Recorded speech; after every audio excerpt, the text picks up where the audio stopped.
3, 2, 1. Esta semana en el West Wing. Welcome to the West Wing Week, your guide to everything that's happening at 1600 Pennsylvania Avenue.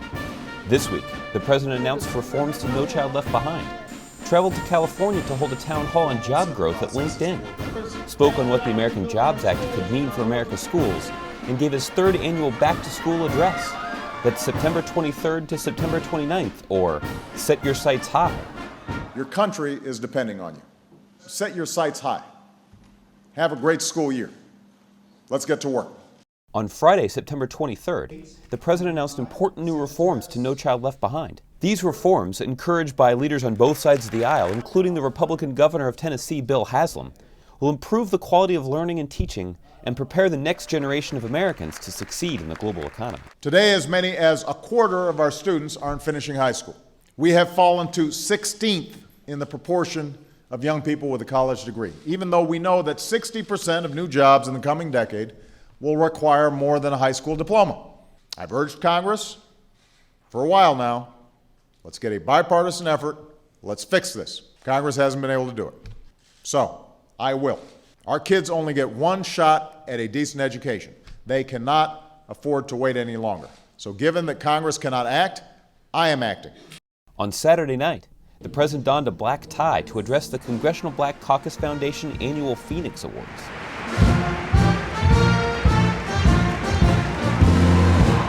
These Republicans in Congress like to talk about job creators. How about doing something real for job creators? Pass this jobs bill, and every small business owner in America, including 100,000 black-owned businesses, will get a tax cut. You say you're the party of tax cuts? Pass this jobs bill, and every worker in America, including nearly 20 million African-American workers, will get a tax cut. Pass this jobs bill and prove you'll fight just as hard for a tax cut for ordinary folks as you do for all your contributors.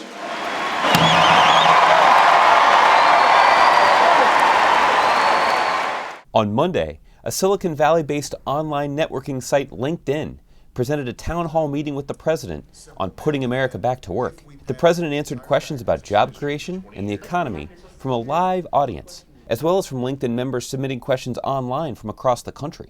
We have everything we need to begin to put this country back to work.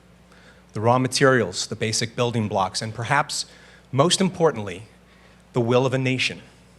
What we need is the way. With the American Jobs Act, our president is leading the way. We're successful because somebody invested in our education, somebody built schools, somebody created incredible universities. The reason I do these kinds of events is I want you to hear from me directly, I want to hear from you directly, but I also want your voices heard in the halls of Congress. On Tuesday, the president headed to Denver and visited a local high school named after President Abraham Lincoln. During his visit, the president highlighted his proposal to put workers back on the job by rebuilding and modernizing schools all across the country. We need to do everything we can to make sure our students can compete with any students anywhere in the world. And every child deserves a great school, and we can give it to them. We can rebuild our schools for the 21st century with faster internet and smarter labs and cutting-edge technology.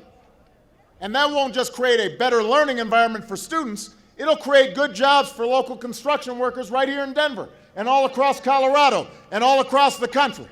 Bridges need renovations. Roads need renovations. We need to lay broadband lines in rural areas. So my question to Congress is, what on earth are you waiting for? Let's get to work.